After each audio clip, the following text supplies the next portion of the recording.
இந்த குபேர படி வச்சு நான் வந்து 2 மாதம் ஆச்சு க்ளீன் பண்ண முடியல என்னால். வாங்க அதை க்ளீன் பண்ணிக்கலாம். அதில் இருக்கிற பச்சரிசியை வந்து கழுவி காய வச்சு கோல மாவில் மிக்ஸ் பண்ணிக்கலாம்.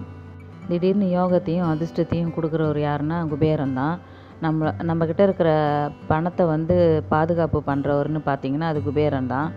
அதனால் அவரை முறையாக வழிபாடு செஞ்சுட்டு வந்தோம்னாலே நம்மக்கிட்ட வற்றாத செல்வம் எப்பயுமே நிறைஞ்சிருக்கும்.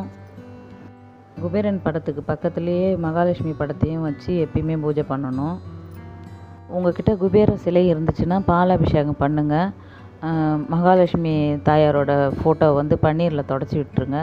சிவப்பு நிற பூக்களெல்லாம் அர்ச்சனை பண்ணிக்கிட்டு வந்தால் செல்வம் சேரும். சில வியாழக்கிழமையில் பூச நட்சத்திரமும் சேர்ந்து வரும். அப்படி வர்றது ரொம்ப சிறப்பு. அன்னைக்கு குபேரனை வழிபாடு செஞ்சோம்னா அளவற்ற செல்வம் கிடைக்கும். கூடவே கடின உழைப்பும் விடாமுயற்சியும் இருக்கணும். இந்த பதிவு உங்களுக்கு பிடிச்சிருக்குன்னு நினைக்கிறேன். என்னோடய சேனலை சப்ஸ்கிரைப் பண்ணுங்கள். தேங்க்யூ.